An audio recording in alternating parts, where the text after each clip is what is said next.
Pakai ini ya Mas Amin, was Pak nih. Oh, ya. Sudah live.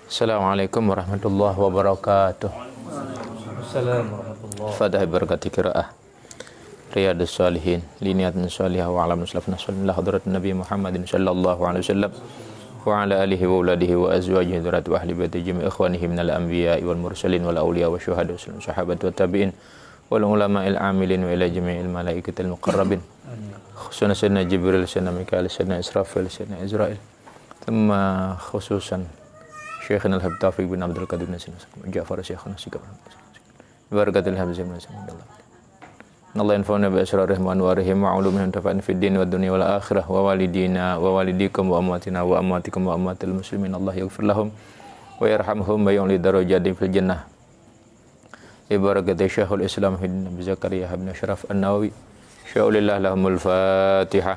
A'udzu billahi minasyaitonir rajim. Bismillahirrahmanirrahim. Alhamdulillahi rabbil alamin. Arrahmanir rahim. Maliki yaumiddin. Iyyaka na'budu wa iyyaka nasta'in. Ihdinas siratal mustaqim. Siratal ladzina an'amta 'alaihim ghairil maghdubi 'alaihim waladdallin. Amin. Hadis, langsung ke hadis ini ya. Hadis yang pertama. Radhiyallahu ankum wa qala radhiyallahu anhu an Aisyah radhiyallahu anha qalat qala Rasulullah sallallahu alaihi wasallam man ahdatsa fi amrina hadza ma laysa minhu fahuwa raddun wa fi riwayatin li Muslim man amila amalan laysa alaihi amruna fahuwa raddun. Alhamdulillah, puji syukur kehadirat Allah Subhanahu wa taala. Pada malam hari ini kita kembali istiqamah membaca kitab Riyadus Shalihin.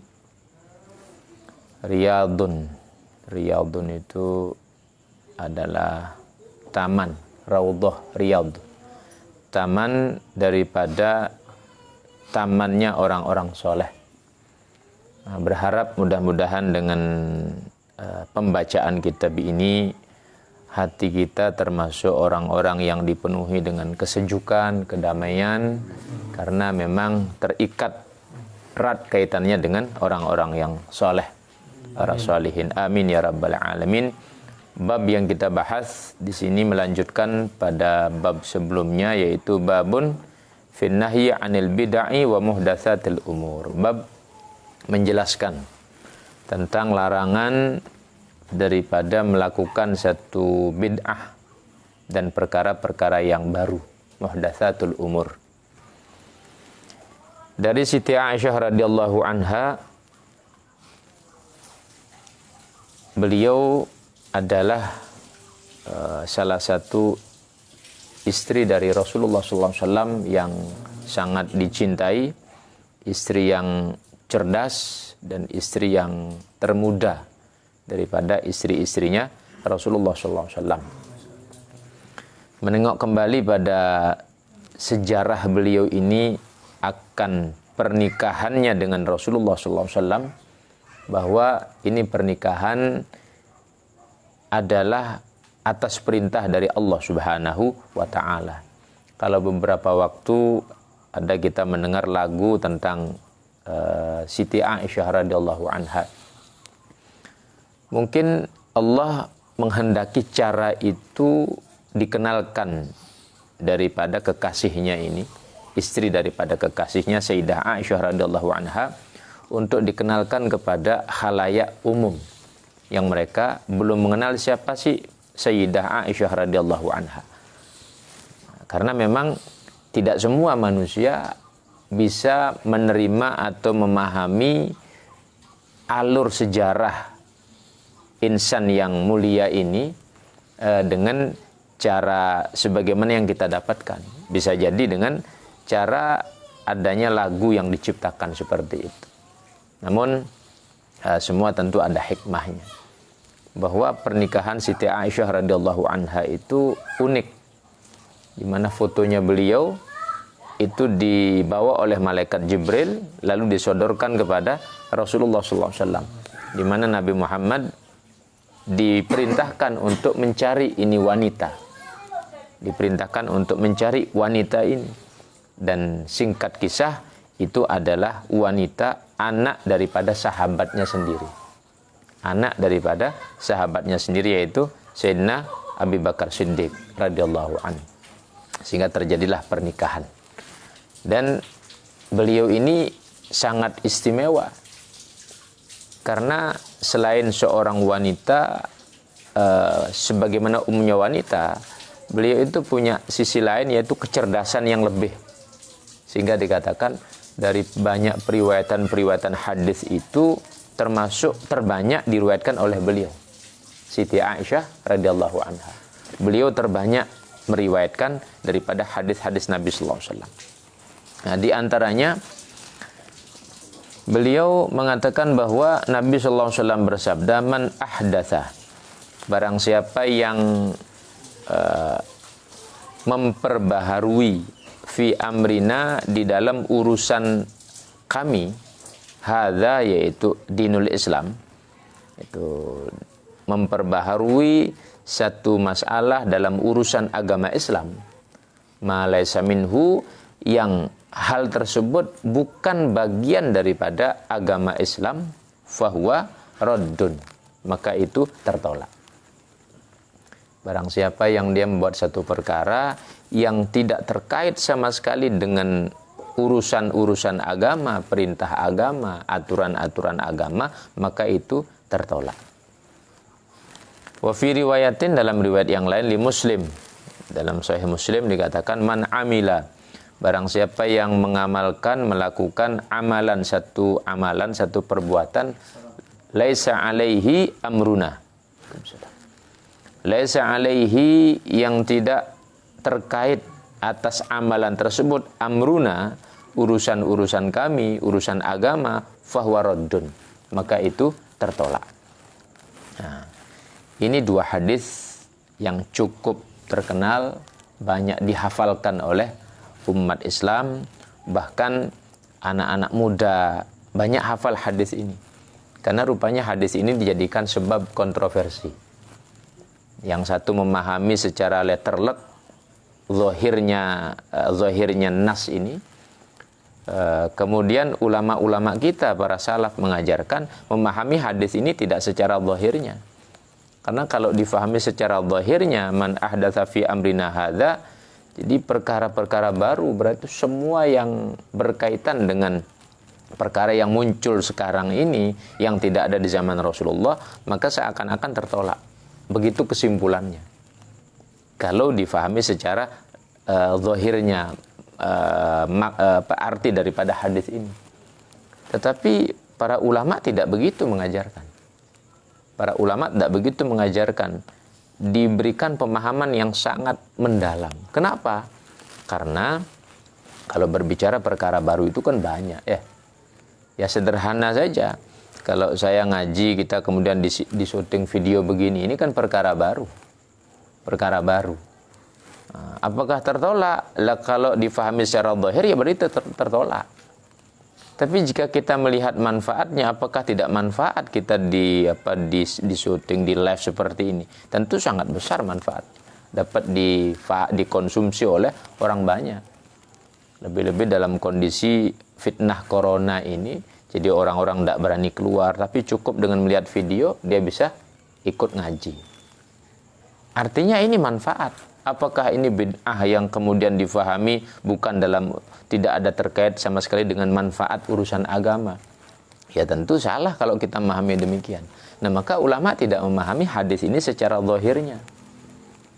Karena kalau secara zahir berarti ini tidak usah, ini buang saja, banting, buang ke sampah, kan begitu ya. Kalau misalnya difahami hadis ini secara zahirnya. Ya buang saja ke sampah, tidak ada manfaatnya itu. Perkara baru masuk neraka nanti. Berarti orang yang pakai televisi, disunting, semuanya perkara baru masuk neraka, kan begitu. Kalau difahami secara zahirnya. Tapi tidak demikian. Maka di sini kita pertegas ma laisa minhu, yang tidak terkait sama sekali dengan urusan agama. Nah, hal ini terkait apa enggak? Terkait, ada manfaat. Ada manfaatnya. Kalau dibilang tidak terkait, ya sesungguhnya keliru orang mengatakan demikian. Karena sekali lagi nyatanya orang-orang yang tidak ikut hadir di majelis ini, dia bisa mengambil manfaat. Dan ini manfaat yang baik, kan begitu. Maka ini bagian daripada maslahat agama. Nah, terus yang dimaksudkan ma laisa minhu dalam hadis ini itu apa? Ulama sudah menjabarkan secara detail. Bid'ah itu dibagi menjadi 5. Apabila kita mengacu kepada hukum syariat, bahwa hukum syariat ini tidak terlepas daripada wajib, haram, mubah, sunnah, makruh dan mubah. Wajib, haram, sunnah, makruh dan mubah. Nah, jadi semua urusan tidak terlepas daripada 5 perkara ini. Nah, termasuk urusan perkara yang baru ini. Jika kita menggunakan kacamata hukum ini, nah sekarang kita dudukkan. Nah, perkara baru ini masuk kepada perkara yang mana dia ini? Nah, sehingga ulama sangat hati-hati dalam menyimpulkan hadis ini.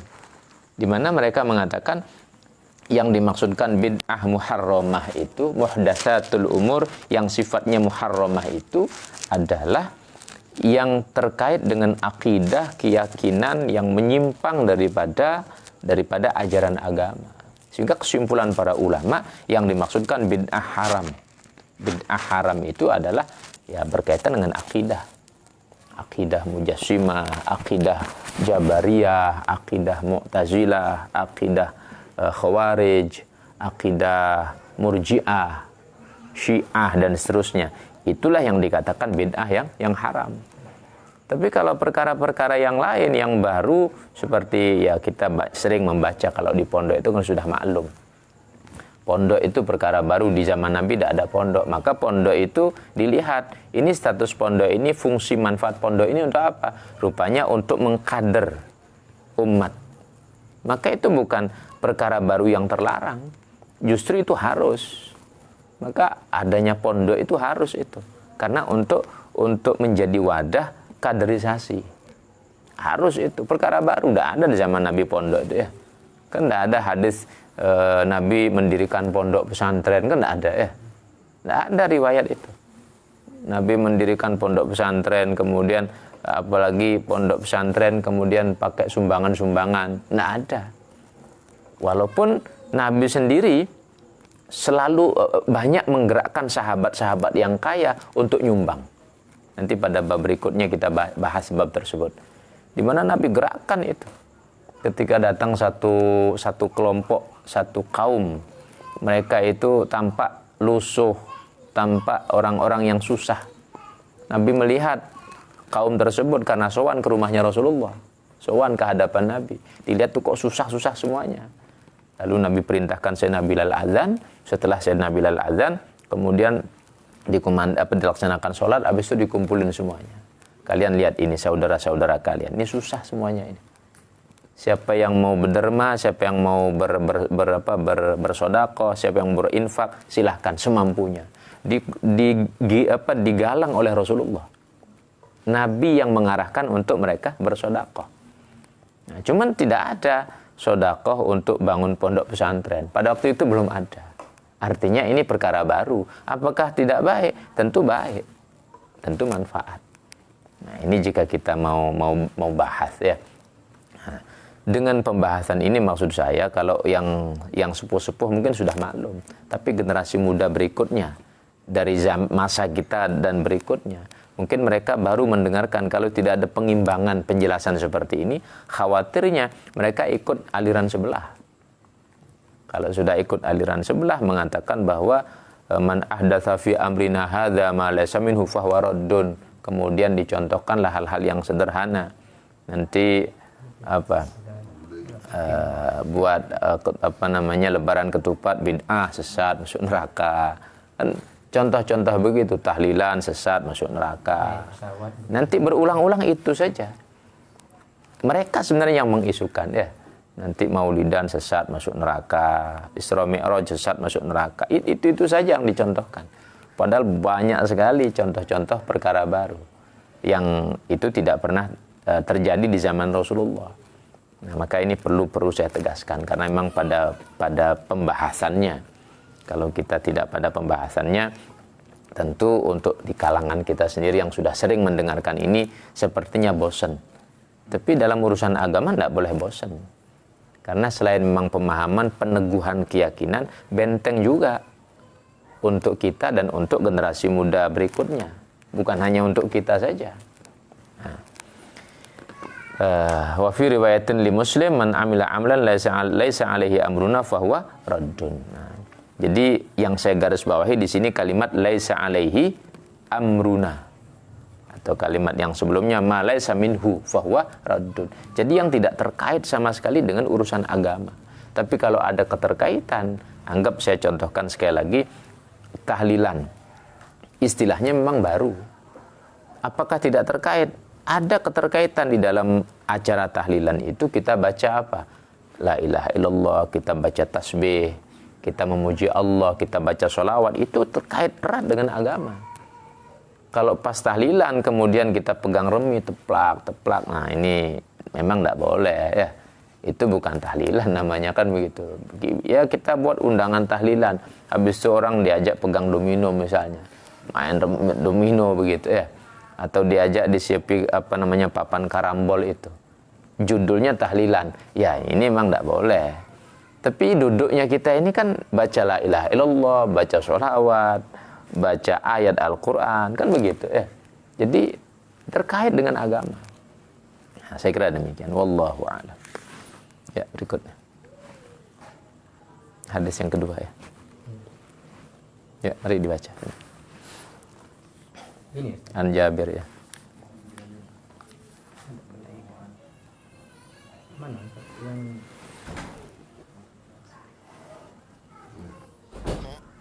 enggak, maksudnya yang Sebentar, mana di hadis yang kedua? misalnya ini tadi itu ini tadi yang tadi sama ini. Iya, ini dia. An Jabir. Wa an Jabir qala kana Rasulullah sallallahu alaihi wasallam Allahumma shalli alaihi wa ala alihi. idza khataba ihmarrat ainahu ala sautuhu wastadda ghadabuhu hatta ka'annahu mundiru jaisin yaqul sabbahakum wa massakum wa yaqulu bu'istu ana was-sa'atu kahataini wa yakhrinu baina usbu'aihi sababati wal usta wa yaqulu amma ba'd fa inna khairal hadisi kitabullahi wa khairal hadyi hadyu Muhammadin sallallahu alaihi wasallam wa syarrul umuri muhdatsatuha wa kullu bid'atin dalalah summa yaqulu ana aula bi kulli mu'minin min nafsihi man taraka malan pali ahlihi wa man taraka dainan aw daya'an wa ilayya wa alayya rawahu Muslim. Iya. Barakallah. Wa an Jabirin radhiyallahu anhu, dari sahabat Jabir, semoga Allah meridhai beliau, qala, beliau berkata, kana Rasulullah sallallahu alaihi wasallam, adalah Rasulullah sallallahu alaihi wasallam itu idza khataba, apabila beliau berkhutbah, ihmarrat ainahu, maka memerah itu matanya Rasulullah. Artinya serius, jadi berapi-api begitu. Wa ala sautuhu, suaranya kencang. Jadi kalau khutbah itu kencang, washtadda ghadabuhu, marahnya itu keras. Hatta ka'annahu mundiru jaishin, sehingga seakan-akan beliau itu lagi mengomando, lagi mengarahkan tentara, pasukan. Itu keadaan Rasulullah dalam berkhutbah. Dan tentu ini merupakan uswah yang terbaik. Kita melihat kalau dalam satu masjid itu khutbah sambil cerita, pelan, santai, orang nangis, terbawa arus, itu tidak sesuai. Tidak sesuai. Kalau Nabi berkhutbah kencang, suaranya tinggi, poin-poinnya sudah. Poin-poinnya Nabi menyampaikan. Yaqulu sabbahakum memesakum, hati-hati kalian itu di waktu pagi, di waktu sore, di mana musuh kalian itu mengintai. Hati-hati. Wa yaqulu, seraya beliau mengatakan juga, bu'istu ana wasa'ah kahataini. Aku diutus antara aku dengan kiamat, kahataini, seperti dua jari ini. Wa yaqrinu baina usbu'aihi as-sababah wal wusta. Beliau menggabungkan dua tangannya, sababah dan wusta. Sababah ini telunjuk, wusta jari tengah. Kencang beliau menyampaikan, tegas, seraya memberikan isyarah antara kiamat aku dan diutusnya aku dan kiamat sudah mepet seperti ini. Sudah mepet seperti ini. Ada dua hal kalau saya jelaskan terlebih dahulu, bahwa sikap Rasulullah dalam berkhutbah, dalam menyampaikan nasihat itu memang demikian, kencang. Nabi itu tidak belak-belok, Nabi itu ya. Kalau kita melihat dari sisi rahmatnya Rasulullah, kasih sayangnya Nabi Muhammad, orang yang paling sayang kepada umatnya Rasulullah. Tapi bukan berarti kita mengambil sisi itu saja akhirnya menjadi umat yang lemah. Nabi itu rahmat, Nabi dilihat-lihat. Rahmatnya Nabi itu punya misi.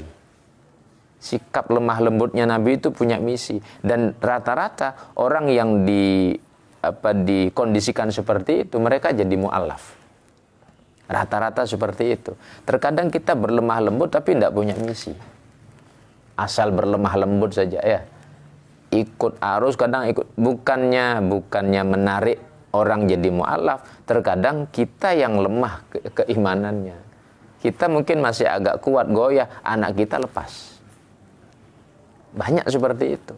Kadang orang tuanya bergaul, salah dalam bergaul, terlalu dekat dilihat oleh anaknya. Oh, bapak saya ini bergaul bebas, bernostalgia dengan orang-orang tidak beriman. Akhirnya anaknya terus melihat, dilihat. Disimpulkanlah oleh anaknya, oh bapak saya ini mengajarkan berarti boleh. Oh bapak saya ngajarkan saya boleh makan di tempatnya orang kufar. Oh bapak saya ngajarkan boleh duduk bersenda gurau kemudian sambil makan bareng. Disimpulkan begitu oleh anaknya. Satu saat anaknya ketemu apakah lawan jenisnya, kemudian dikasih bahasa, oh enggak apa-apa kan kita sama. Akhirnya dibawa, dia keluar dari akidahnya, sudah terlepas sudah. Ini yang terjadi ya. Maka harus kita dudukkan sebenarnya posisinya itu. Kalau Nabi bersikap lemah lembut itu pasti punya misi. Misi membawa kalimat tauhid ini, menyelamatkan umat manusia daripada kegelapan ini. Nah, kita kalau ingin mengambil bagian tersebut harus punya misi juga. Jangan sekedar Rasulullah kan sifatnya arsalnaka ila rahmatil alamin, rahmat bagi seluruh alam. Cuman kan punya misi. Nah kalau kita sekedar-sekedarnya, jangan-jangan kita ketarik nanti. Jangan sampai seperti itu. Nah, ini yang pertama. Jadi Nabi itu tegas kalau dalam berdakwah, dalam berkhutbah khususnya. Kemudian yang kedua, kalau kita membahas masih pada bagian yang pertama, kalau kita membahas secara hukum fikih, dalam berkhutbah itu ada aturan. Beda dengan ceramah. Beda dengan ngaji seperti ini ya. Salam. Kalau khutbah itu tidak boleh kita main tangan begini. Kadang, ini bukan terkadang, saya melihat langsung ya. Saya melihat langsung orang yang mereka ini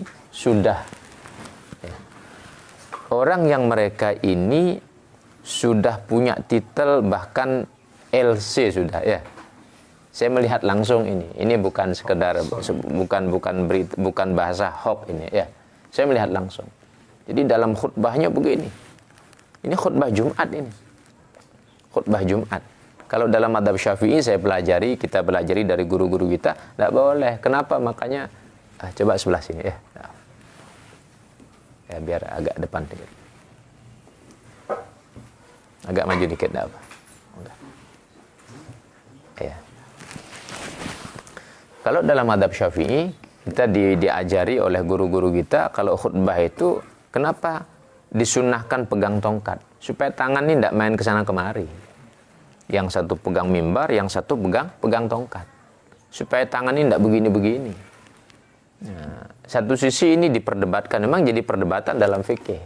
Udah ada hadisnya pakai tongkat. Yang satu, yang kita fahami dalam pelajaran agama itu, bahwa itu termasuk kesunahan karena Nabi khutbah pakai busur panah pernah sekali, pakai tombak pernah sekali Nabi berkhutbah itu. Jadi berdasarkan riwayat itu, maka ulama menyimpulkan dalam mazhab Syafi'i sunnahlah kemudian pakai tongkat. Itu bukan sekedar ngikuti sunnah pakai tongkat saja, itu ada aturan, ada maksudnya supaya orang tidak begini-begini dalam khutbah. Nah, jadi supaya tidak main tangan begini, itu makruh hukumnya. Makruh hukumnya. Nah, ini juga menunjukkan sikap disiplin. Maka apabila diikuti rel tersebut, tidak mungkin dia khutbah akan begini-begini. Beda kalau ceramah atau ngajar begini, maklum ya. Maklum kalau ngajar seperti ini atau ceramah bebas. Tapi kalau khutbah enggak bisa seperti itu. Cuman tegas ya. Tangan kita pegang tongkat, satu pegang mimbar, kemudian penyampaian jelas, lugas. Pada poin-poinnya sudah. Karena khutbah itu juga tidak panjang-panjang. Sunnahnya khutbahnya pendek, sholatnya panjang. Kalau sekarang kebalik, sholatnya pendek, khutbahnya panjang lebar cerita sampai orang sudah bingung, sudah bokongnya bingung sudah ya. Ini kelamaan khutbah ini, belum takut lagi nanti ada penghaman datang begitu ya. Di musim corona begini kita Jumatan sembunyi-sembunyi, ini khotibnya kelamaan cerita sana kemari. Padahal tidak begitu aturannya. Yang tegas, yang lugas, sholatnya lamain. Kan begitu sebenarnya ya. Bukan sebaliknya. Baik. Kemudian Nabi SAW menyatakan bahwa antara beliau dengan kiamat itu sudah dekat, mepet sekali sudah jaraknya. Umur umat Islam ini, umur bumi ini, dari zaman Nabi sampai sekarang, kata Ibnu Hajar dalam kitabnya menyatakan bahwa kurang lebih 1.500 tahun, tapi tidak sampai sekian, 1.400 sekian tahun. Itu pakai penanggalan Hijriyah, bukan Masehi. Jadi artinya sudah mepet ya, sudah mepet betul jaraknya. Nah sekarang kita sudah 1.400 sekian ya. Makanya kalau gejolak-gejolak sekarang ini kita rasakan bermunculan ya.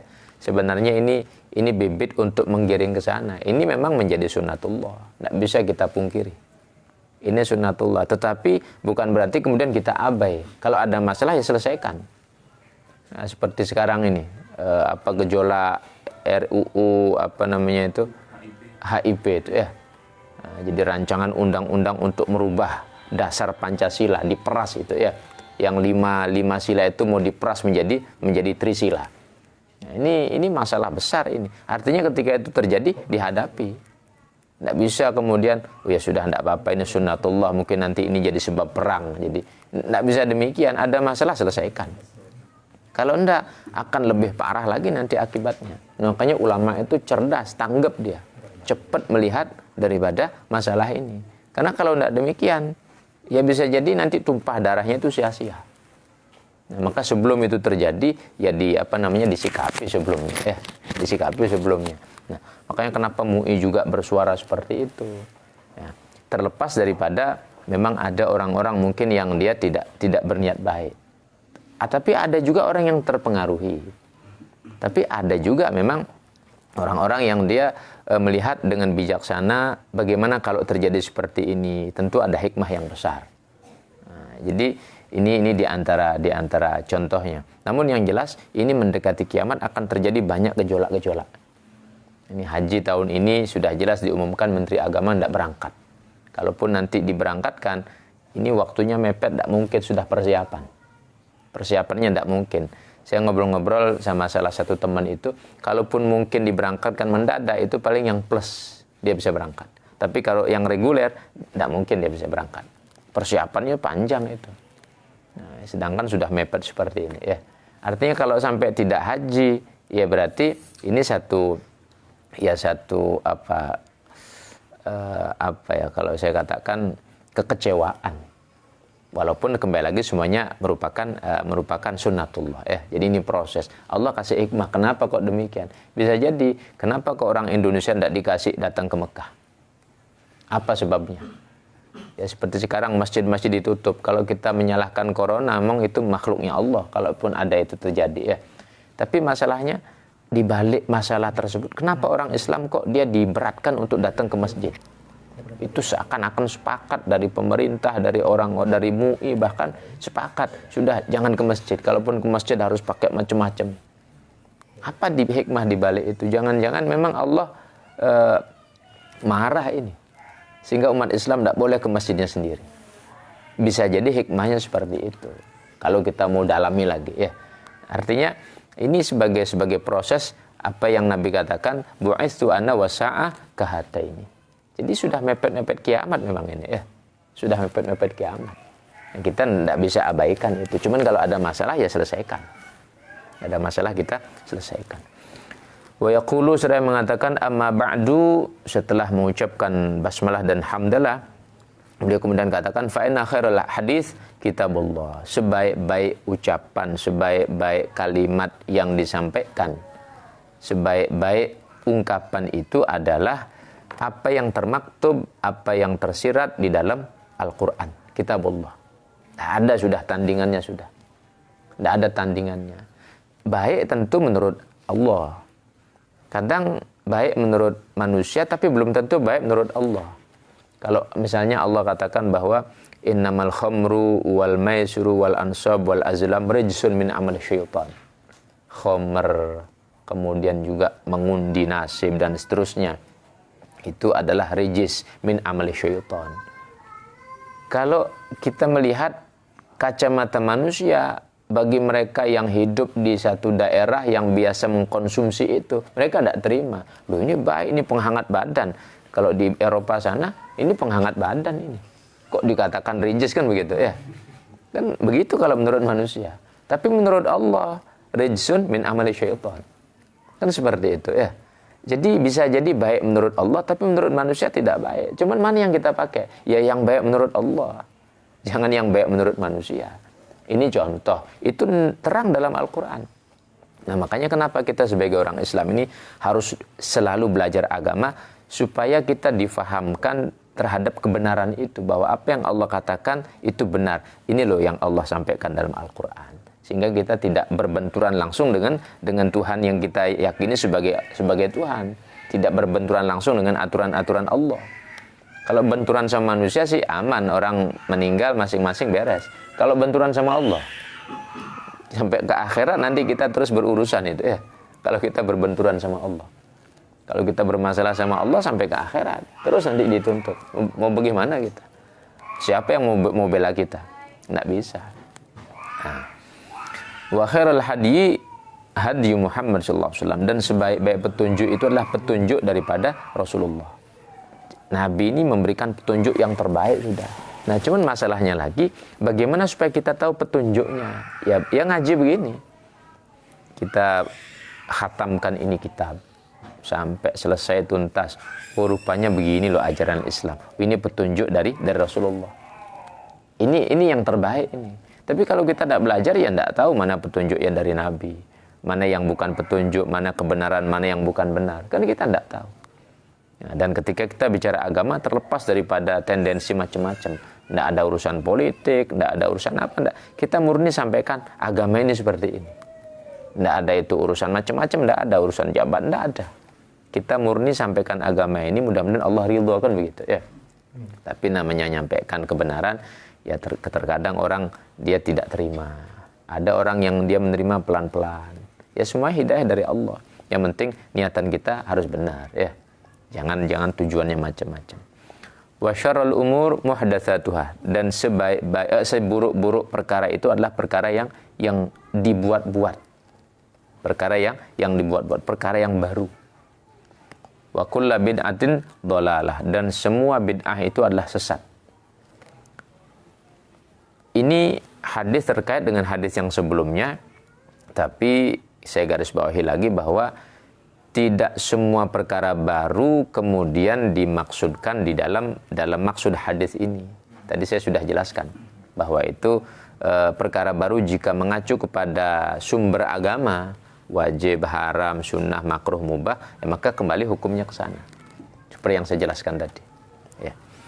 Summa yaqulu, kemudian Nabi bersabda, ana aula bikulli mu'min min nafsi. Aku ini, kata Rasulullah, lebih utama dari semua orang mukmin terhadap dirinya sendiri. Kenapa kok Nabi tegaskan demikian? Supaya orang mukmin ini tidak berpikir macam-macam. Kalau Nabi sudah suruh, ya sudah, itu terbaik. Kalau Nabi minta tolong, itu terbaik sudah untuk ditolong. Kalau Nabi bilang, aku minta nyawamu, aku minta nyawamu, maka Nabi harus lebih didahulukan. Ya, tetapi Nabi kan tentu tidak akan berbuat seperti itu. Namun contohnya, kalau kita lihat para sahabat, Nabi bilang al-jihad, al-jihad. Semua sudah, tidak ada orang yang dia ambil selimut, tiduran enak, tidak ada begitu. Bahkan ada seorang sahabat Hamdalah, sahabat Hamdalah, itu lagi hubungan badan sama istrinya. Kemudian ada pengumuman al-jihad, al-jihad, loncat langsung dari kamarnya, dari kasurnya ambil pedang berangkat. Dalam peperangan rupanya meninggal beliau. Setelah meninggal, Nabi takjub atas meninggalnya sahabat ini. Kenapa? Malaikat datang memandikan daripada jenazahnya, mensolatkan jenazahnya. Alhamdulillah itu. Begitu sahabat ya. Begitu sahabat. Salah satu sahabat yang lain juga, sahabat Julaibib, manten baru ya, belum sempat nyentuh istrinya, baru habis menikah, kemudian ada pengumuman al-jihad, al-jihad, belum sempat hubungan, nyentuh istrinya belum sempat. Lalu mengatakan, wahai istriku, yang menjadikan aku cinta kepadamu sampai terjadi pernikahan ini karena guruku Rasulullah. Guruku yang menjadikan sebab aku cinta dan kita menikah begini. Nah sekarang guruku memerintahkan lagi aku untuk berjihad. Kira-kira bagaimana? Cuman seorang wanita yang soleha mengatakan, baik, kalau emang Rasulullah, guru anda yang memerintahkan dan guru saya juga memerintahkan, sudah berangkat, tidak apa-apa. Meninggal dalam medan perang. Belum sempat bermesraan itu. Meninggal dalam medan perang. Itu sahabat ya. Sahabat itu seperti itu. Nah, namun Allah kasih anugerah. Jadi kemanten yang diadakan walimahnya di surga termasuk beliau. Jadi walimatul urus di surga termasuk beliau. Kalau di surga walimahnya kan mewah ya. Surga walimahnya mewah itu. Jadi di undangannya para malaikat, yang hadir para bidadari kan begitu ya. Nah, dan itu sudah nikmat semuanya sudah. Itu para sahabat seperti itu. Nah, jadi kalau kita memahami hadis ini, Nabi itu paling utama dari jiwa kita sekalipun. Jadi kita punya jiwa ini kita hargai betul. Jiwa kita diminta sama Rasulullah, kasih. Artinya memang benar-benar karena agama ini, karena Allah Subhanahu wa ta'ala. Maka Nabi katakan, ana aula bikulli mu'min min nafsihi. Aku lebih utama daripada setiap orang mukmin, daripada jiwa mereka. Lalu Nabi katakan begini, man taraka malan, barang siapa yang dia meninggal lalu meninggalkan harta, fali ahlihi, itu untuk keluarganya. Nabi tidak mau ambil sepeser pun itu. Kalau urusan dunia, Nabi tidak mau ambil, merugikan umatnya tidak mau. sepeser pun aku tidak mau ngambil itu. Itu Rasulullah, ya. Itu Rasulullah. Wa man taraka dainan aw daya'an, barang siapa yang meninggalkan hutang atau masalah-masalah harta benda, fa ilayya, maka aku yang menanggungnya, wa alayya, menjadi bebanku. Kalau dia meninggal punya utang, aku yang bayarin nanti. Kalau dia punya masalah, aku yang menyelesaikan. Itu Rasulullah, ya. Maka Nabi ini kalau bahasa sekarang manusia super, sempurna betul sudah, ya. Sehingga sahabat tuh menjadi muridnya bangga bahagianya memang sudah total sudah, ya. Kalau Nabi bilang ayo sudah, sudah. Enggak, kita kalau saya membayangkan jadi muridnya ikut jadi santrinya Nabi Muhammad itu, ya. Ya Allah, senangnya bukan main. Bahkan sahabat tuh kalau tidak ketemu susah, ya. Tidak ketemu sama Nabi susah. Tidak berjumpa 5 menit lu susah. Tidak melihat wajahnya Nabi itu susah. Itu para sahabat, ya. Kalau sudah ketemu seakan-akan tidak mau pisah. Itu para sahabat seperti itu, ya. Nah, mudah-mudahan ini membangkitkan semangat kita, himmah kita untuk selalu belajar dan belajar agama. Amin ya rabbal alamin. Barakallah. Bismillahirrahmanirrahim. Wa an al-Irbad ibn Sariyah radhiyallahu anhu hadithuhu syabiku fi babil muhafazati ala sunnah. Sunnah. Ya, terus babun fi man sanna sunnatan hasanatan aw sayyi'atan. Qala Allah Ta'ala والذين يقولون ربنا هب لنا من أزواجنا وذرياتنا قرة أعين واجعلنا للمتقين إماما. Al-Baqarah 70. Ya, barakallah. Babun fi man sanna sunnatan hasanatan aw sayyi'atan. Bab, coba yang enggak bawa kitab gabung ya, barang ya.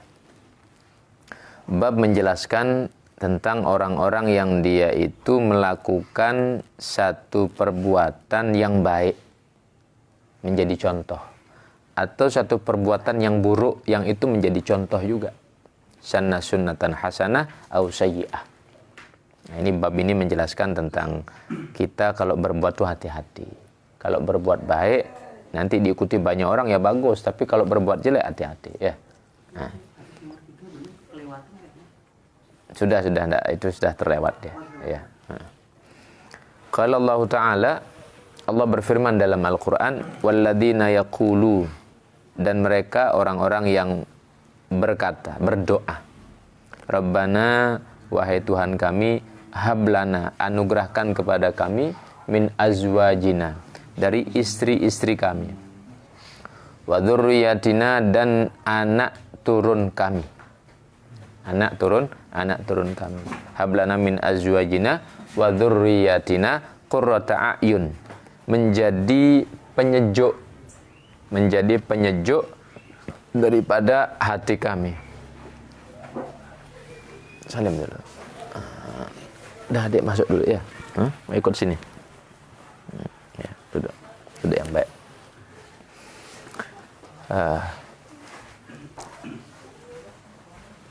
Jadi dalam ayat ini Allah menjelaskan mereka orang-orang yang berdoa kepada Allah, Rabbana, Tuhan kami, hablana, anugerahkan kepada kami, min azwajina, dari istri-istri kami, wa dzurriyyatina, dan anak turun kami, qurrata a'yun, mereka sebagai penyejuk hati kita, penyejuk hati kita, waj'alna, dan jadikanlah kami, lil muttaqin, bagi orang-orang bertakwa, imama, jadi pemimpin. Ya. Aisyah, ini ada aja masuk. Ambil aja. Ya. Ya.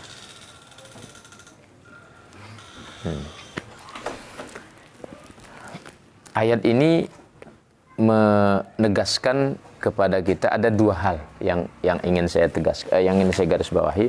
Yang pertama, kita sebagai kepala rumah tangga ini berat. Nah, karena membimbing wanita itu tidak gampang. Wanita itu bengkok ya.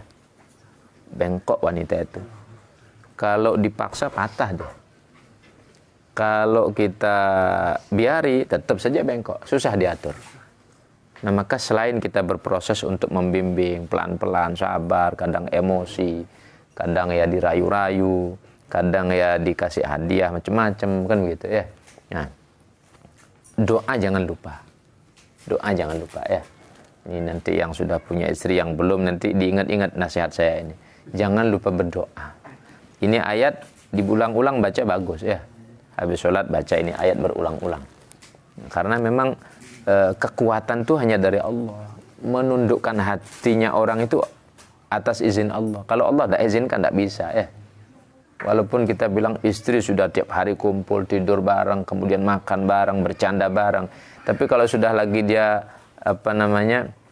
lagi tidak lurus, ya sudah, ya bertengkar habis-habisan bertengkar kan begitu. Nah maka minta kepada Allah, Rabbana hablana min azwajina wa dzurriyyatina qurrata a'yun, yang menjadi penyejuk hati kita. Nah, yang menjadi penyejuk kalau istri ya solihah. Kalau tidak solihah hati kita panas terus ya.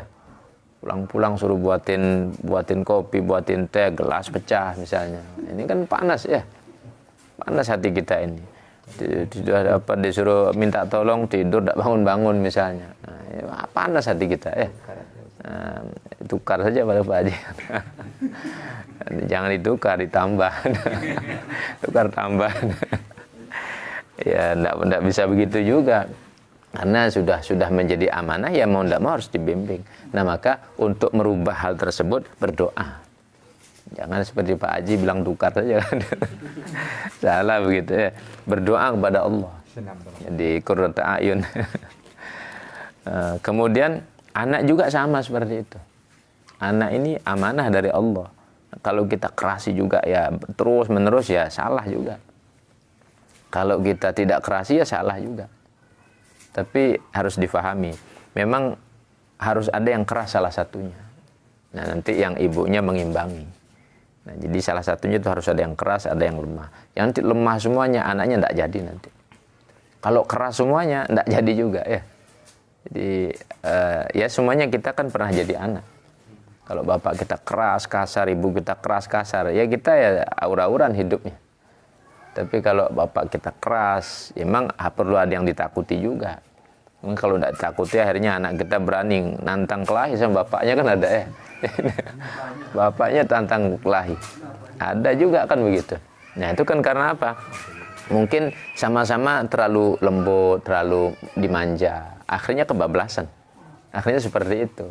Nah maka jangan sampai terjadi. Nah, jadi orang tua itu perlu berdoa. Ini doa pamungkas ini. Untuk kepala rumah tangga, Rabbana hablana min azwajina wa dzurriyyatina qurrata a'yun. Jadi menjadi penyejuk kita.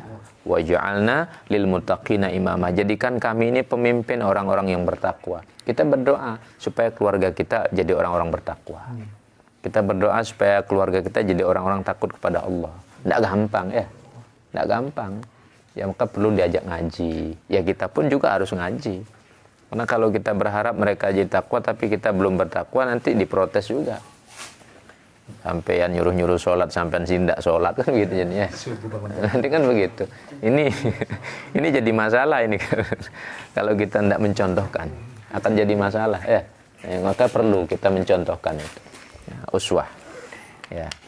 Nah, sekaligus kalau kita mencontohkan yang baik lalu diikuti oleh keluarga kita, maka itu menjadi amalan yang mengalir terus pahala-pahalanya. Di man sanna sunnatan hasanatan, melakukan satu kebaikan diikuti oleh keluarga kita. Nah, maka perlu juga ngaji itu jangan di masjid saja ya. Perlu kita di rumah ngaji begini perlu ya. Kalau kita cuma ngaji di masjid itu sudah bersinar itu. Orang banyak sholat berjamaah di sana, banyak baca Quran, i'tikaf macam-macam. Rumah kita tidak pernah ngaji, gelap. Rumah kita gelap, masjidnya terang. Nah, kan keliru ya. Keliru, tadarusan di masjid ya bagus, cuman rumah jangan gelap juga ya, rumah kasih juga penerangan. Nah, karena kalau di masjid itu sudah banyak itu orang ke masjid itu sudah banyak baca Quran di sana, i'tikaf di sana, sholat berjamaah, sholat sunnah, sudah terang semua ya. Nah kita di rumah nggak pernah mungkin kita baca Quran di rumah, kan gelap jadi. Nah ini penting ya. Hal-hal sederhana seperti ini terkadang kita tidak sambung. Padahal ini penting sekali ya. Dalam kehidupan ini penting sekali. Wallahu a'lam. Ya. Berikut. Bismillahirrahmanirrahim. An Abi Umar Jarir bin Wa Abdullah. qala ta'ala firman. Wa qala ta'ala wa ja'alna. Kuncinya. Jangan kasih kunci. Wa qala ta'ala wa ja'alnahum a'immatan yahduna bi amrina. An Abi Umar Jarir bin Abdullah radhiyallahu anhu qala kunna fi sadrin nahari 'inda Rasulillah sallallahu alaihi wasallam faja'ahu qaumun uratun Mujtabin nimari. mujtabin nimari awil abai mutaqallidi suyufi ammatuhum min mudar bal kulluhum min mudar fatama'ara Rasulullah sallallahu alaihi wasallam lima ra'a bihim minal faqah fadakhala thumma kharaja fa amara bilalan fa adzana wa aqama fa shalla thumma khataba faqala ya ayuhan nasu ittaqu rabbakum alladzi khalaqakum min nafsin wahidah ila akhiril ayah innallaha kana alaikum raqiba wal ayatul ukhra allati fi akhiril hasyr ya ayyuhalladzina amanu ittaqullah wal tanzur nafsum ma qaddamat lighad tasaddaqa rajulun min dinarihi min dirhamihi min thawbihi min sa'i burrihi min sa'i tamri hatta qala walau bisyikki tamratin faja'a rajulun minal ansari bisuratin kadat kafuhu ta'jazu anha bal qad ajazat thumma tataba'an nas hatta ra'aitu qaumaini min ta'amin wa thiyabin hatta ra'aitu wajha Rasulullah sallallahu alaihi wasallam yatahallalu ka'annahum mudhhabah faqala Rasulullah sallallahu alaihi wasallam man sanna fil islami sunnatan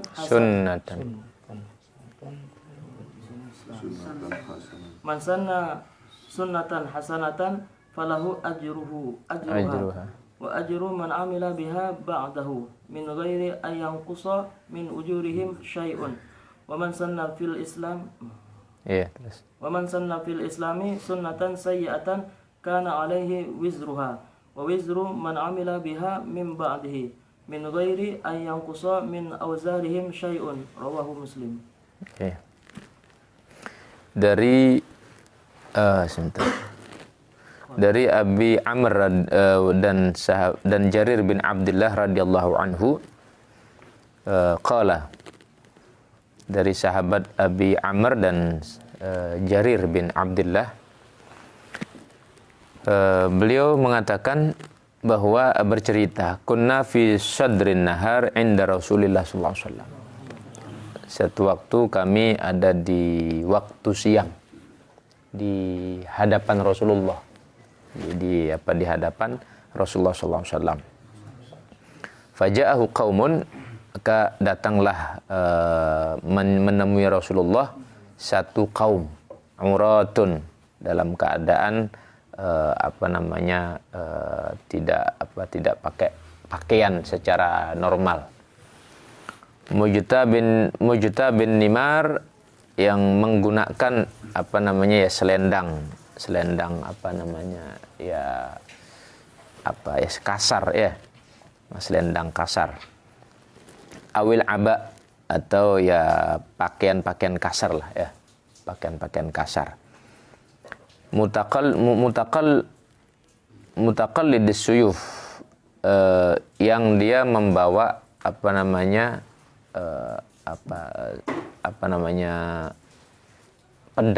pedang yang menggantung.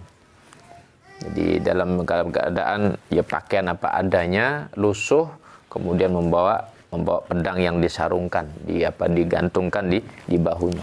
Amatuhum min Mudar, kebanyakan mereka itu dari daerah atau dari qabilah Mudar. Bal kulluhum min Mudar, bahkan sebagian besar mereka itu semuanya dari Mudar. Fatama'ara wajhu Rasulillah sallallahu alaihi wasallam. Kemudian wajah Nabi Muhammad itu jadi berubah. Jadi berubah. Yang tadinya tadinya cerah, berseri-seri, kok jadi berubah? Seperti apa, ada beban begitu. Seperti terjadi beban. Lima ro'a bihim minal faqah. Karena sebab Nabi melihat kondisi mereka itu daripada kesusahannya. Jadi susah. Pakaian lusuh, kemudian tidak pakai sendal, datang jauh-jauh begitu. Fadakhala, kemudian Nabi masuk, tsumma kharaja, lalu keluar lagi dari rumahnya. Fa amara Bilalan, lalu memerintahkan Sayyidina Bilal, fa'adzana, lalu memandang adzan, wa aqama, dan iqamah, fa shalla, lalu Nabi Muhammad melaksanakan sholat. Tsumma khataba, lalu beliau berkhutbah, menyampaikan di hadapan, di khalayak ramai. Faqala, saya mengatakan, ya ayuhan nas, wahai manusia, ittaqu rabbakum, takutlah kepada Tuhan kalian, alladzi khalaqakum, yang telah menciptakan kalian min nafsin wahidah, dari satu jiwa. Ila akhiril ayat, sampai akhir ayat. Innallaha kana 'alaikum raqibah, sungguhnya Allah itu zat yang maha mengawasi kalian. Allah zat yang maha mengawasi. Kalimat ini disampaikan sebagai penegasan, apapun yang kalian lakukan itu Allah maha mengetahui. Apapun yang kalian perbuat, Allah maha mengawasi, maha meneliti keadaan kalian. Wal ayatul ukhra allati fi akhiril hasyr, ya ayyuhalladzina amanu taqullaha wal tanzur nafsun ma qaddamat lighad. Pada ayat yang lain Allah berfirman, wahai orang-orang beriman, takutlah kepada Allah, dan hendaknya satu jiwa itu dia melihat apa yang dia perbuat untuk bekal besok. Apa yang dia perbuat saat ini untuk bekal besok ketika sudah meninggal dunia, ketika sudah dikubur. Nah, ini ayat mengingatkan sebagai kalimat pembukaan. Ini ceritanya Nabi mau ngajak orang-orang sedekah ini. Ini orang-orang pada susah. Nabi kasih pembukaan, Allah loh mengetahui kalian itu. Allah yang menciptakan kalian dari satu jiwa. Artinya ini pemberian dari Allah. Ini semua yang ada pada kalian itu pemberian dari Allah. Dan kalian hendaknya berbuat untuk mencari bekal untuk kehidupan besok. Nabi awali dengan kalimat tersebut. Tasaddaqa rajulun min dinarihi, maka adalah seorang itu bersedekah dengan dinarnya. Jadi mulailah dikeluari dinarnya, min dirhami, daripada dirhamnya, min saubihi, ada yang pakaiannya. Jadi ada yang ngeluari uang, ada yang ngeluari pakaian. Min sa'i burrihi, min sa'i tamrihi, dari gandumnya, satu sok daripada kurmanya. Hatta qala walau bisyikki tamratin. Sampai-sampai Nabi katakan, walaupun hanya sebiji kurma tidak apa-apa sudah. Yang penting kalian sedekah. Terserah sudah. Yang punya banyak ya banyak, yang sedikit-sedikit. Yang penting sedekah. Sampai seperti itu Nabi mengatakan. Karena melihat kondisi kebutuhan sahabat yang baru datang ini, para tamunya tadi. Faja'a rajulun minal ansar bisurratin. Lalu datanglah salah seorang dari Ansor, dia membawa satu kantong. Kadat kafuhu, nyaris daripada telapak tangannya, ta'jizu anha, tidak mampu membawa itu. Bal qad ajazat, bahkan sudah tidak mampu, berat, artinya banyak dia bawa. Orang Ansor tiba-tiba bawa sesuatu, banyak dia bawa. Bukan lagi satu genggam, bukan 1 kilo, banyak dia bawa begitu. Dia pikul sendiri, tidak mampu dia. Ini rupanya yang dermawan ini, yang banyak harta yang dermawan. Cuman sahabat itu memang rata-rata dermawan, kecuali orang-orang munafik ya. Sampai turun ayat mengatakan bahwa ada orang-orang munafik itu melarang orang-orang untuk bersedekah membantu Rasulullah. Ada orang-orang munafik itu melarang sahabat-sahabat bersedekah untuk membantu Nabi. Turun ayat. Jadi diprovokasi. Tidak usah bantu Nabi, tidak usahlah kau bantu dakwahnya Rasulullah. Diprovokasi orang-orang. Turun ayat Al-Quran ya. Itu sudah terjadi itu. Tapi kalau sahabat Rasulullah yang asli, yang mereka bukan orang-orang munafik, itu totalitas. Punya sedikit ya sudah dikasih sedikit. Punya banyak dikasih. Karena memang begitu yang diajarkan oleh gurunya, oleh Rasulullah Sallallahu Alaihi Wasallam. Nah, summa tataba'an nas, kemudian orang-orang mengikuti. Hatta ra'aitu kaumain min ta'amin wa siyabin, sehingga aku melihat tumpukan daripada makanan dan juga pakaian. Numpuk banyak sudah ya. Dari apa anjuran Nabi, semua orang sedikit ada yang banyak, numpuk jadi banyak. Hatta ra'aitu wajha Rasulullah sallallahu alaihi wasallam yatahallalu, sehingga aku melihat wajah Nabi Muhammad itu berseri-seri. Ka'annahu madhhabah, seakan-akan itu emas yang berkilauan. Jadi senangnya Rasulullah, para sahabat semua pada sedekah. Artinya ini ada solusi berarti ini.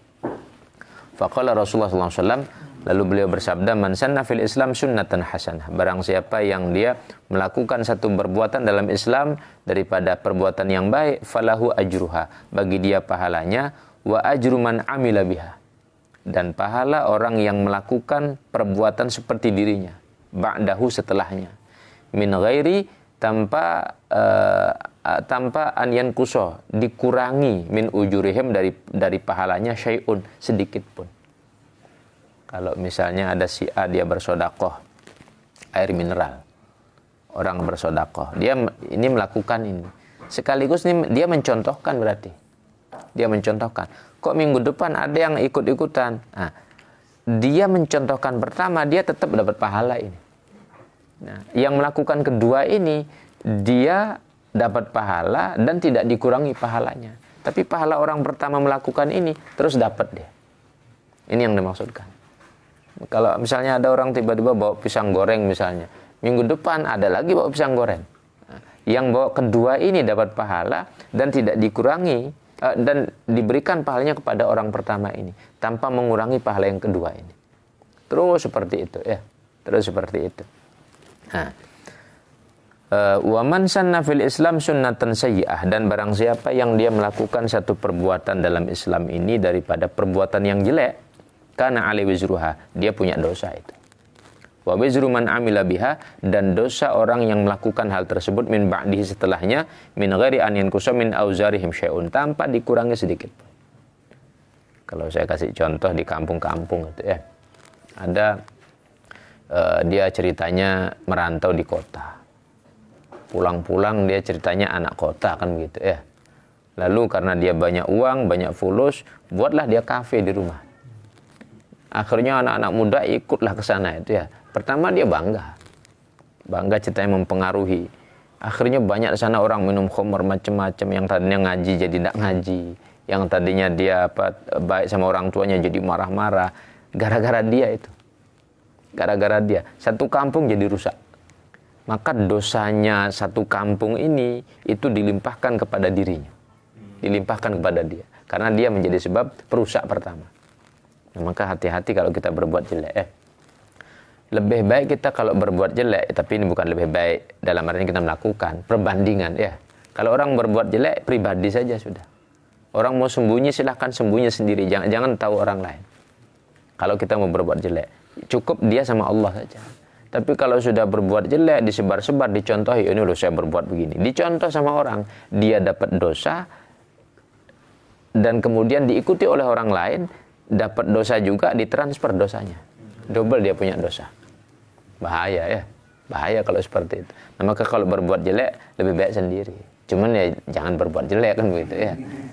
Ini perbandingan kalau misalnya orang kok terjadi seperti itu. Ya sendiri, enggak usah lah ngajak-ngajak orang. Ayo kita duduk nongkrong, ini saya traktir misalnya. Nah, enggak usah lah begitu ya. Ya sudah sendiri saja, kita sumpek sudah pinggir laut, bawa sendiri sana, minum sendiri kan misalnya begitu ya. Jadi tidak usah ngajak-ngajak orang sudah, karena kalau seperti itu berbahaya nanti ya. Tapi kalau bisa ya jangan ya. Kita sudah ngaji, masa mau berniat yang jelek kan enggak ya. Wallahu a'lam. Ya, berikutnya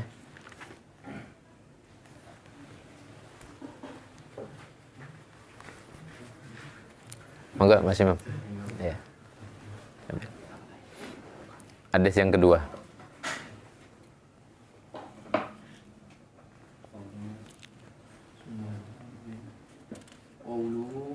Enggak, wa Ani bin Mas'ud. Hadis kedua. Hadis nomor 2.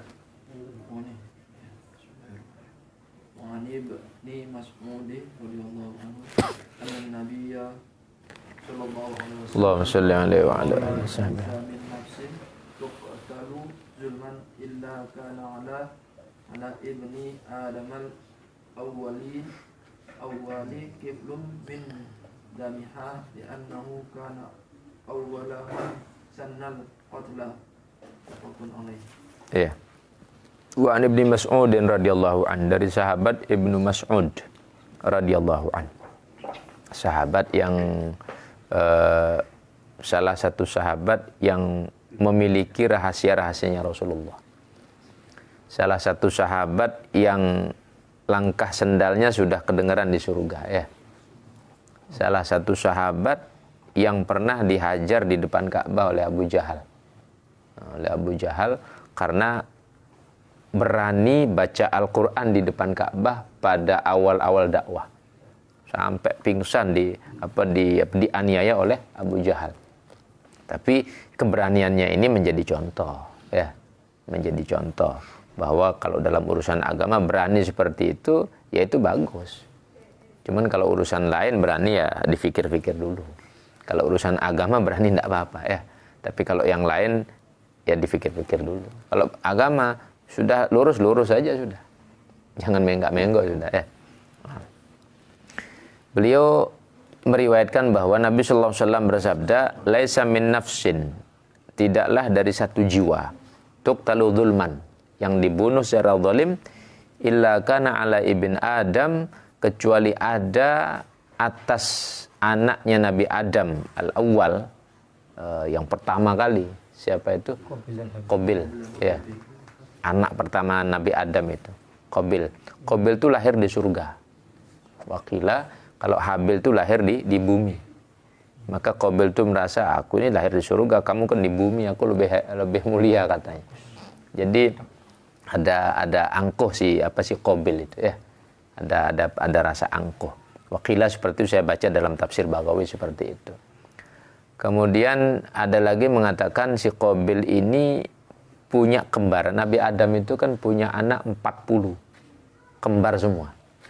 Jadi 40 anaknya kembar, laki perempuan lagi, kecuali Nabi Syith itu sendiri, tidak ada kembarannya. Tapi semua anaknya itu kembar. Semua anaknya Nabi Adam. Nabi Adam itu meninggal setelah beliau punya cucu 4.000. Cucunya, ya. Jadi cucunya 4.000 baru Nabi Adam meninggal. Jadi banyak sudah, ya. Kalau pemilihan kepala desa jadi sudah, ya. Sudah 4.000 anak cucunya itu. Ya. Cuman ada kejadian pertama yang ini membuat Nabi Adam sedih. Maka kejadian ini menjadi satu hikmah besar, di mana kisah seorang kakak membunuh adiknya. Dan ini menjadi contoh ini. Apakah akan terjadi? Ya nyatanya terjadi juga berikutnya. Kan ada saudara bunuh saudaranya. Kan ada, ya. Jadi bukan hanya Qabil saja rupanya. Ada lagi berikutnya kejadian-kejadian seperti itu. Nah, di mana Qabil ini membunuh adiknya, maka pembunuhan pertama kali di bumi itu pembunuhan yang dilakukan oleh Qabil. Penumpahan darah yang pertama kali terjadi di bumi oleh Qabil. Secara zalim itu. Alasannya sebabnya Qabil ini disuruh bertakarrub kepada Allah, Habil juga disuruh. Rupanya yang diterima takarrubnya si Habil. Ini yang diterima. Qabil cemburu.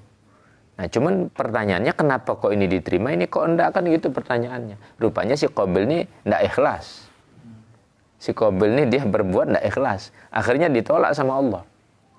Pada waktu itu cara penerimaannya itu api menyambar. Disambar oleh api berarti tanda diterima oleh Allah Subhanahu wa taala. Nah, rupanya si Qabil ini tidak diterima, marah dia. Tapi tidak cukup kemarahan, rupanya iblis ini kan memang sudah jengkel sama Nabi Adam. Bagaimana biar hancur ini Nabi Adam ini. Tidak mampu menjatuhkan Nabi Adam, tidak mampu mencelakakan, dari anaknya rupanya dirayu-rayu. Wahai Qabil, kamu ini kan anak dari surga, ini Habil ini di bumi dia lahir. Lah sekarang kok kamu tidak diterima, Habil diterima. Begini saja sudah, bunuh saja adikmu katanya. Biar tidak ada saingan katanya. Akhirnya termakan bujuk rayunya iblis ini. Termakan bujuk rayunya. itu pun cara membunuh Qabil tuh bingung dia. Mau bunuh adiknya tuh bingung. Datanglah burung gagak. Datang burung gagak, diajari caranya ngambil batu diangkat kemudian ditumpukkan di kepalanya. Akhirnya Qabil melihat, oh begitu caranya itu. Ditidurkan adiknya, dipukul pakai batu. Meninggal langsung si Habil ini. Setelah meninggal bingung, lari-lari. Ya, kemudian diajarkan juga caranya ngubur diajarkan. Di burung gagak itu menggali tanah, kemudian dimasukkan itu. Caranya diajari juga sama burung gagak yang iblis nyerupai itu. Iblis nyerupai burung gagak itu. Sampai seperti itu. Nah, maka Nabi mengatakan bahwa tidak ada satu jiwa yang dibunuh kecuali dosanya itu terus numpuk sama si Qabil ini. Jadi sama si Qabil ini. Jadi dikatakan kiflun min damiha. Dia menjadi penanggung jawab terhadap darah yang tertumpah tadi. Kenapa? Li'annahu kana awwalaman sannal qatla. Karena si Qabil ini pertama kali yang mencontohkan pembunuhan. Si Qabil ini yang pertama kali mencontohkan pembunuhan. Kamu berat urusan membunuh ini ya. Berat. Kalau dalam Islam membunuh itu kan bayarannya 100 ekor unta. 100. Satu jiwa dibunuh 100 ekor unta. Kan itu bayarannya, diatnya ya. Jadi enggak gampang dalam Islam main bunuh-bunuhan itu. Kalau orang emosi, ya bolehlah emosi. Cuman jangan sampai bunuh. Itu berat sekali itu ya. Nah, itu pun bayar itu kalau dimaafkan oleh keluarga. Tetap dia bayar. Misalnya si A membunuh si B keluarganya tidak terima, lalu dituntut. Rupanya di dalam tuntutan itu karena negosiasi akhirnya dimaafkan. Setelah maafkan itulah kena 100 unta itu. Kalau tidak dimaafkan bunuh juga. Ya. Sama dengan kasus yang baru terungkap siramnya air keras tuh ya. Nah, harusnya disiram air keras juga itu. Kan begitu ya. Jadi kasus seperti itu. Jadi siram air keras juga. Supaya sama-sama merasakan. Kalau dalam hukum Islam begitu. Kalau dalam hukum Islam seperti itu. Nah cuman karena memang ya hukum sekarang itu ya kita lihat ada tumpul ke atas, tajam ke bawah, apalah istilah-istilahnya ya. Kan seperti itu keadaannya. Nah maka tidak terjadi keadilan itu. Ya, namun apakah di akhirat tidak ada tuntutan? Pasti dituntut itu. Nah, karena memang tidak mendapatkan keadilan. Nah, cuman darah yang mengalir itu nanti dosanya terus numpuk kepada si Qabil ini. Kalau miliaran orang bunuh di bumi ini, nah maka dosanya si Qabil itu. Si Qabil itu dia dapat itu. Jadi dia termasuk pimpinannya besok dipanggang di neraka terhadap para pembunuh-pembunuh itu ya. Ada pembunuh bayaran, ada macam-macam ya. Nah, nanti si Qabil itulah yang numpuk-numpuk dosanya. Cuman walaupun dia numpuk dosa kan sama juga orang di neraka sama-sama sakit ya. Sama-sama sakit, sama-sama di neraka. Nah, cuman dia yang paling terbebani dia nanti. Wallahu a'lam. Ya. Coba satu lagi mungkin. Ya. Bismillahirrahmanirrahim. Babun fid dilalati ala khairin wa du'ai ila hadin aw dalalah. Qala ta'ala wad'u ila rabbik. Al-Qasas 87. Wa qala ta'ala ud'u ila sabili rabbika bil hikmati wal maw'izatil hasanah. An-Nahl 125. Wa qala ta'ala wa ta'awanu 'alal birri wat taqwa. Al-Maidah 2. Wa qala ta'ala wal takum minkum ummatun yad'una ila al-khair. Al-Imran. Ya, barakallah. Kita ambil satu bab lagi ya, satu poin lagi untuk lebih banyak kita dapatkan ilmunya. Bab fid dalalati ala khairin. Jadi bab yang menjelaskan tentang memberikan petunjuk pada jalan yang baik. Wa du'a il hadyi wa dhalalah ya. Dan ajakan kepada petunjuk dan kesesatan. Nah, Ini bab menjelaskan tentang bagaimana agama ini mengajarkan akibat daripada orang mengajak kebaikan dan pahalanya, sebaliknya mengajak kejelekan dan dosa-dosanya. Allah berfirman, wad'u ila rabbik, dan ajaklah orang itu menuju kepada Allah. Ajaklah orang itu ibadah kepada Allah. Ajaklah orang itu mengenal kepada Allah. Jangan ajak yang macam-macam. Jangan ajak macam-macam. Kalaupun ajak berbuat baik, ujung-ujungnya ajak dia kepada Allah. Jangan macam-macam. Karena kalau kita ajak macam-macam, salah-salah, ya sia-sia, percuma, kasihan juga. Orang niatnya baik-baik kok kita arahkan yang salah. Nah, kan kasihan juga ya. Nah, maka Allah perintahkan pada kita wad'u ila rabbik. Wa qala ta'ala ud'u ila sabili rabbik bil hikmah. Ajaklah manusia ke jalan Allah itu dengan hikmah. Hikmah itu apa? Kalau di sini kata bil Quran. Wal mau'izatil hasanah, dan juga mau'izah, nasihat-nasihat yang baik. Nasihat-nasihat yang baik. Wa qala ta'ala wa ta'awanu 'alal birri wat taqwa, dan tolong menolonglah dalam kebaikan dan takwa. Ini juga menjadi dasar untuk kita berbuat kebaikan, saling tolong menolong dalam kebaikan, jangan dalam kejelekan ya. Kalau jelek-jelek enggak usah saling tolong menolong.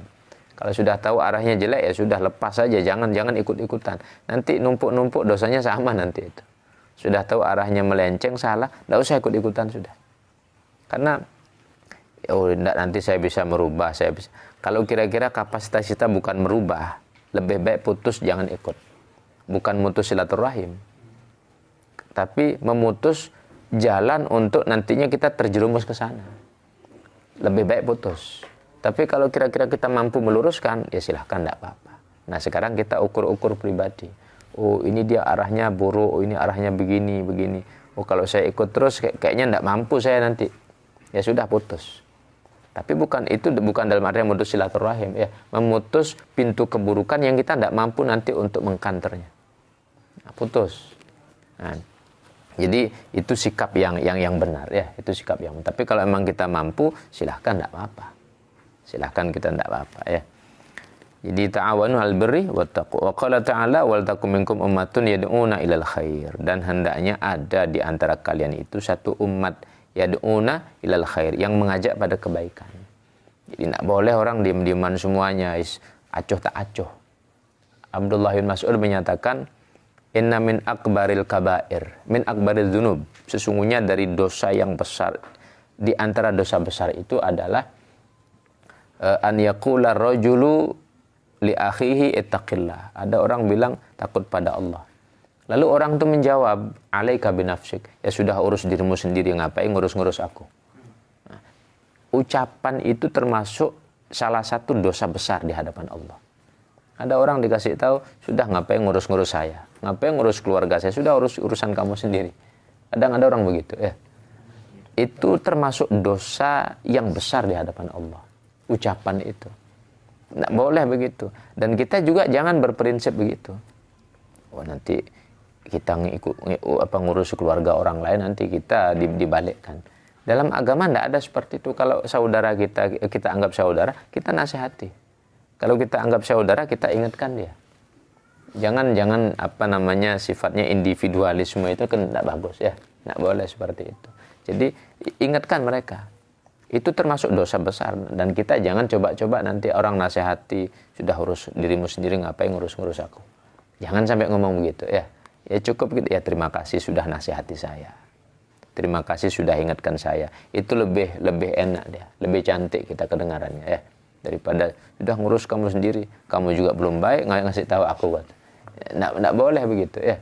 Kalaupun dia orang yang jahat sekalipun, kalau dia ngasih tahu baik, ya ikuti, nggak ada masalah. Undur maqala wala tandur man qala. Bisa kita letakkan kalimat ini. Lihat yang disampaikan, jangan melihat yang menyampaikan. Artinya kalau sifatnya umum saja, jika itu baik ambil. Kan begitu ya. Apalagi kemudian orang-orang baik, kita lihat dia orang-orang baik. Saya kira demikian, mudah-mudahan ini bermanfaat. Mungkin kita cukupkan ya. Nah, terlalu malam yang belum baca insya Allah sudah dapat berkahnya sudah ya.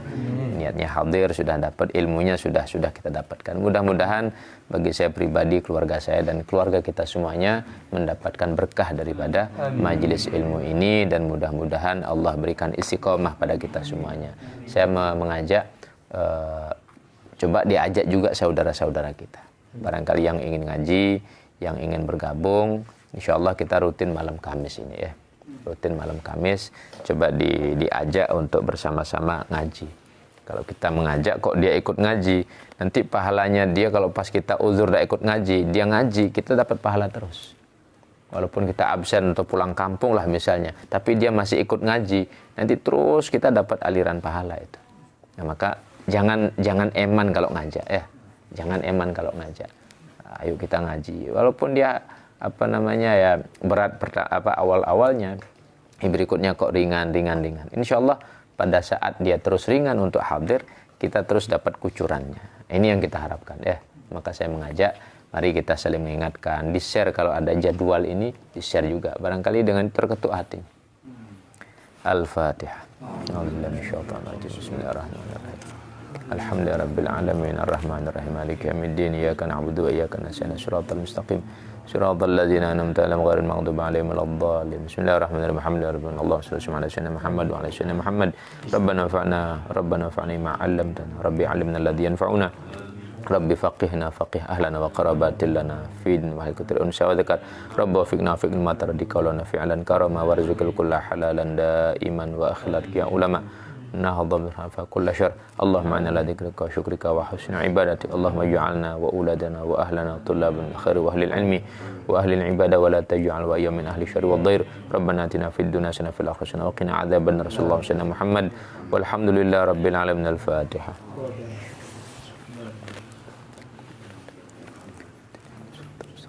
Siratal ladzina an'amta 'alaihim ghairil maghdubi 'alaihim waladdallin. Oh ya.